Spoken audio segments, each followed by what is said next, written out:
একটা কথা বলুন, আপনি সারা জীবন সরকারের হয়ে কাজ করলেন, দেশের সেবা করলেন, বছরের পর বছর নিষ্ঠার সাথে দায়িত্ব পালন করলেন, আর অবসরে গেলেন এই প্রত্যাশায় যে বাকি জীবনটা অন্তত একটু নিশ্চিন্তে কাটাতে পারবেন, পেনশনের টাকাটা প্রতি মাসে ঠিক মতো আসবে।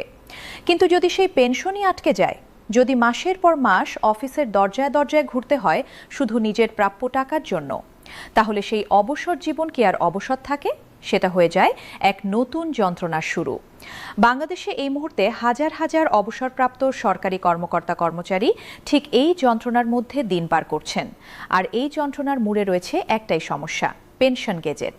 আজকের এই প্রতিবেদনে আমরা বিস্তারিত জানব পেনশন গেজেট আসলে কি, এটা নিয়ে সমস্যা কোথায়, কতজন মানুষ এই সমস্যায় ভুগছেন এবং এই সংকটের সমাধান কিভাবে সম্ভব। প্রথমে বুঝে নেওয়া দরকার পেনশন গেজেট জিনিসটা আসলে কি। একজন সরকারি কর্মকর্তা বা কর্মচারী যখন চাকরি থেকে অবসর নেন, তখন তার পেনশন নিশ্চিত করতে একটি সরকারি প্রজ্ঞাপন বা গেজেট জারি করতে হয়। এই গেজেটে থাকে তার চাকরির মোট মেয়াদ, তার সর্বশেষ বেতন স্কেল, তার প্রাপ্য পেনশনের পরিমাণ এবং অন্যান্য আনুতোষিক সুবিধার বিবরণ।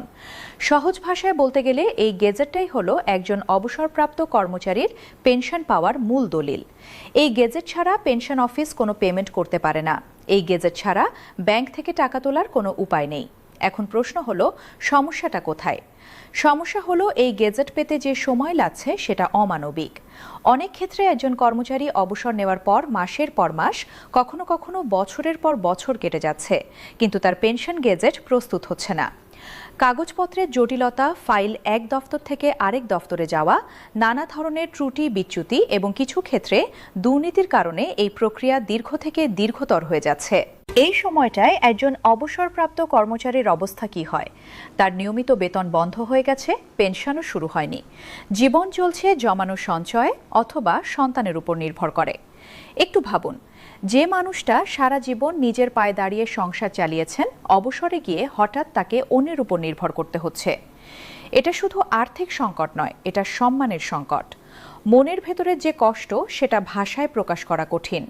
এর সাথে যুক্ত হচ্ছে আরেকটা মর্মান্তিক বাস্তবতা। অনেক অবসরপ্রাপ্ত কর্মচারী পেনশন পাওয়ার আগেই মারা যাচ্ছেন।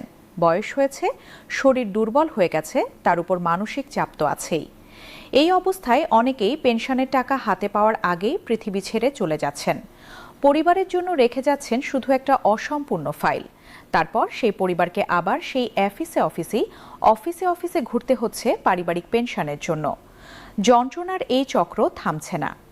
পেনশন গেজেটের সমস্যাটা নতুন নয়, দীর্ঘদিন ধরে এই সমস্যা চলে আসছে, কিন্তু বিভিন্ন সরকারের আমলে এই সমস্যার সমাধানে তেমন কোনো কার্যকর উদ্যোগ নেওয়া হয়নি।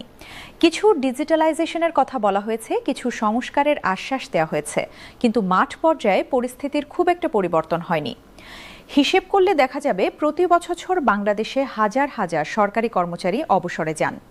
তাদের প্রতিটিরই পেনশন গেজেট প্রয়োজন। আর এই বিশাল সংখ্যক মানুষের ফাইল যখন একটি কেন্দ্রীয় ব্যবস্থায় প্রক্রিয়া করতে হয়, তখন স্বাভাবিকভাবেই চাপ বাড়ে। কিন্তু সেই চাপ সামলানোর জন্য যে ধরনের আধুনিক ব্যবস্থাপনা দরকার, সেটা আমাদের এখনও পুরোপুরি গড়ে ওঠেনি। এই গেজেট প্রক্রিয়াকরণে কোথায় কোথায় সমস্যা হয়, সেটা একটু বিস্তারিত বলা দরকার। প্রথমত, কাগজপত্রের জটিলতা। অবসরের সময় একজন কর্মচারীকে এতগুলো কাগজ জমা দিতে হয় যে সেই প্রক্রিয়াটাই অনেকের কাছে বোঝার বাইরে। সার্ভিস বুক, নিয়োগপত্র, বিভিন্ন বিভাগীয় ছাড়পত্র, ঋণ নিষ্পত্তির সার্টিফিকেট, এই প্রতিটি কাগজ সংগ্রহ করতে গিয়ে অনেকেই আটকে যান। দ্বিতীয়ত, ফাইলের গতিবিধি। একটি পেনশন ফাইল সাধারণত একাধিক দফতরের মধ্য দিয়ে যায়। প্রতিটি দফতরে আলাদাভাবে যাচাই বাছাই হয়।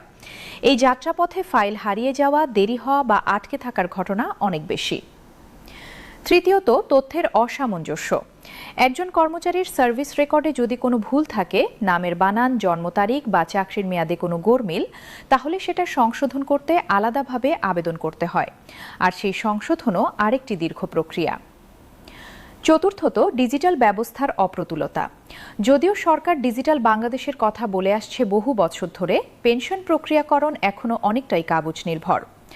অনলাইন ট্র্যাকিং সিস্টেম পুরোপুরি কার্যকর নয়, ফলে একজন আবেদনকারী জানতেই পারেন না তার ফাইলটা এই মুহূর্তে ঠিক কোথায় আছে, কত দূর এগিয়েছে। পঞ্চমত, দুর্নীতি। এটা বলতে কষ্ট লাগলেও সত্যি যে কিছু ক্ষেত্রে পেনশন ফাইল দ্রুত এগিয়ে দেওয়ার বিনিময়ে অর্থ দাবি করার অভিযোগ রয়েছে। একজন বৃদ্ধ অবসরপ্রাপ্ত কর্মচারী যার হাতে আর কোনো উপায় নেই, তিনি হয়তো বাধ্য হয়েই সেই দাবি মেটান। এটা শুধু দুর্নীতি নয়, এটা একটি অসহায় মানুষের সাথে অন্যায়। এখন আসুন সমাধানের কথা বলি। এই সমস্যার সমাধান আসলে এতটা কঠিন নয় যদি সরকার সত্যিকার অর্থেই উদ্যোগ নেয়। প্রথম এবং সবচেয়ে জরুরি পদক্ষেপ হলো সম্পূর্ণ ডিজিটালাইজেশন। পুরো পেনশন প্রক্রিয়াটা অনলাইনে নিয়ে আসতে হবে। একজন কর্মচারী অবসরের আগেই অনলাইনে তার সমস্ত কাগজপত্র জমা দিতে পারবেন। প্রক্রিয়াকরণের প্রতিটি ধাপ তিনি নিজেই ট্র্যাক করতে পারবেন এবং নির্দিষ্ট সময়ের মধ্যে গ্যাজেট তৈরি না হলে তিনি স্বয়ংক্রিয়ভাবে অভিযোগ জানাতে পারবেন। এই ব্যবস্থা চালু হলে মধ্যস্বত্বভোগীদের সুযোগ অনেকটাই কমে যাবে। দ্বিতীয় পদক্ষেপ হলো সময়সীমা নির্ধারণ।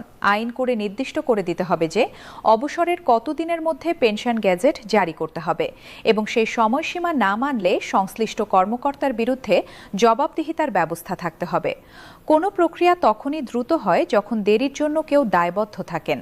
তৃতীয় পদক্ষেপ হলো অগ্রিম প্রস্তুতি। একজন কর্মচারী অবসরের বছর দুয়েক আগে থেকেই তার পেনশন ফাইল প্রস্তুত শুরু হওয়া উচিত। সার্ভিস রেকর্ড যাচাই, তথ্যের সামঞ্জস্য নিশ্চিতকরণ, এই কাজগুলো আগেভাগে করা থাকলে অবসরের পরপরই পেনশন শুরু করা সম্ভব।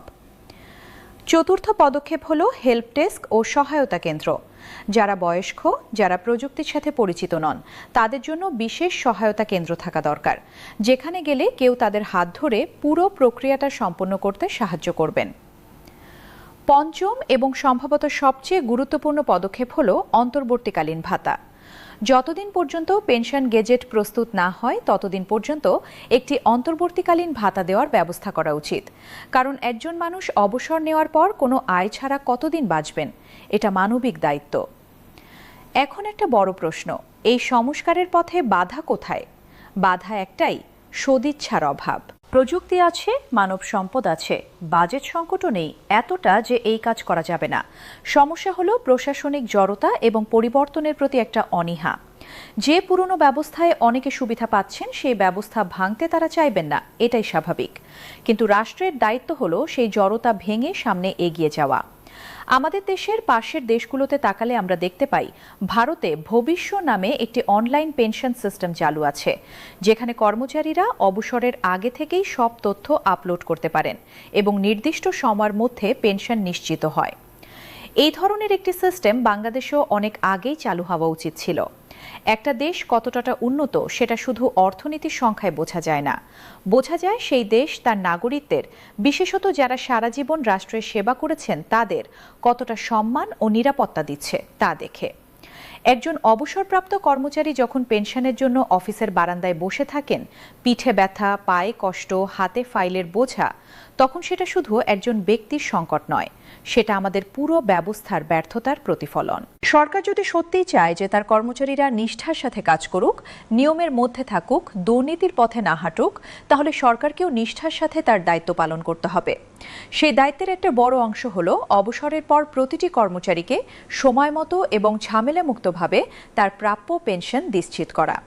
পেনশন গেজেটের এই সমস্যার সমাধান হোক। লক্ষ লক্ষ অবসরপ্রাপ্ত কর্মচারী এবং তাদের পরিবার যেন শেষ জীবনে অন্তত একটু শান্তিতে থাকতে পারেন, এটাই আজকের প্রত্যাশা। কারণ যে মানুষ দেশের জন্য কাজ করেছেন, দেশও তার জন্য কাজ করার দায়িত্ব নিতে বাধ্য।